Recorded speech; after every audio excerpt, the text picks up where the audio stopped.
Hello guys, welcome to Apoorva's kitchen. ಇವತ್ತು ನಾನು ಹೇಳ್ಕೊಡ್ತಾ ಇರೋ ರೆಸಿಪಿ ಪೆಪ್ಪರ್ ಚಿಕನ್ ಡ್ರೈ. ತುಂಬ ಬೇಗ ಮಾಡ್ಕೋಬೋದು, ಸಖತ್ ಈಸಿ ರೆಸಿಪಿ. ಇದು ಹೇಗೆ ಮಾಡ್ಕೊಳ್ಳೋದಂತ ನೋಡೋಣ.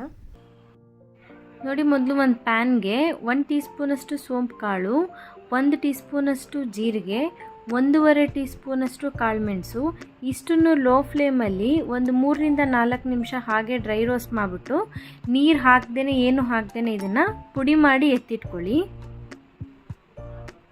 ಈಗ ನೋಡಿ, ಒಂದು ಪ್ಯಾನ್ಗೆ ನಾನು ಮೊದಲು 2 ಟೇಬಲ್ ಸ್ಪೂನಷ್ಟು ಎಣ್ಣೆ ಹಾಕ್ತಾಯಿದ್ದೀನಿ. ಎಣ್ಣೆ ಕಾದ್ಮೇಲೆ ಇದಕ್ಕೆ ನಾನಿಲ್ಲಿ 2 ಈರುಳ್ಳಿ, ಮೀಡಿಯಮ್ ಸೈಜ್ ಈರುಳ್ಳಿನ ಈ ಥರ ಉದ್ದುದಾಗಿ ಕಟ್ ಮಾಡಿ ತೊಗೊಂಡಿದ್ದೀನಿ. ಇದು ಸ್ವಲ್ಪ ಲೈಟಾಗಿ ಬ್ರೌನ್ ಆಗೋವರೆಗೂ ಎಣ್ಣೆಯಲ್ಲಿ ಫ್ರೈ ಮಾಡ್ಕೊಳ್ಳಿ.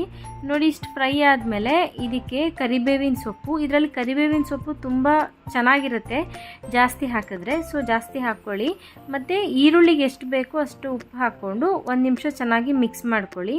ಇದಕ್ಕೆ ಇವಾಗ 1 ಟೇಬಲ್ ಸ್ಪೂನಷ್ಟು ಶುಂಠಿ ಬೆಳ್ಳುಳ್ಳಿ ಪೇಸ್ಟ್ ಹಾಕ್ಕೊಂಡು ಇದನ್ನು 1-2 ನಿಮಿಷ ಹಸಿ ವಾಸನೆ ಹೋಗೋ ತನಕ ಎಣ್ಣೆಯಲ್ಲಿ ಫ್ರೈ ಮಾಡ್ಕೊಳ್ಳಿ. ನೆಕ್ಸ್ಟ್ ಇದಕ್ಕೆ ಅರಿಶಿಣದ ಪುಡಿ 1 ಟೀ ಸ್ಪೂನಷ್ಟು, ಗರಂ ಮಸಾಲ ಪುಡಿ 1 ಟೀ ಸ್ಪೂನಷ್ಟು ಎರಡನ್ನೂ ಹಾಕ್ಬಿಟ್ಟು ಈ ಪುಡಿಗಳು ಹಾಕಿದಾಗ ಲೋ ಫ್ಲೇಮಲ್ಲಿ ಇಟ್ಕೊಂಡು 1-2 ನಿಮಿಷ ಹೀಗೆ ಫ್ರೈ ಮಾಡ್ಕೊಳ್ಳಿ. ಇದಕ್ಕೆ ನಾನಿವಾಗ ಅರ್ಧ kg ಚಿಕನ್ ತೊಗೊಂಡಿದ್ದೀನಿ. ಚಿಕನಿಗೆ ಇವಾಗ ಉಪ್ಪು ಹಾಕ್ಕೊಳ್ಳಿ. ಅಲ್ಲಿ ಬರೀ ಈರುಳ್ಳಿಗೆ ಹಾಕ್ಕೊಂಡಿದ್ವಿ, ಸೊ ಇಲ್ಲಿ ಈ ರೆಸಿಪಿಗೆ ಎಷ್ಟು ಬೇಕೋ ಅಷ್ಟು ನೋಡ್ಬಿಟ್ಟು ಉಪ್ಪು ಹಾಕ್ಕೊಂಡು ಫಸ್ಟು ಚೆನ್ನಾಗಿ ಮಿಕ್ಸ್ ಮಾಡ್ಕೊಳ್ಳಿ. ನೆಕ್ಸ್ಟ್ ಇದಕ್ಕೆ ನಾನು ಒಂದು ಸಣ್ಣ ಲೋಟದಲ್ಲಿ 1 ಲೋಟದಷ್ಟು ನೀರು ಹಾಕ್ಕೋತಾ ಇದ್ದೀನಿ.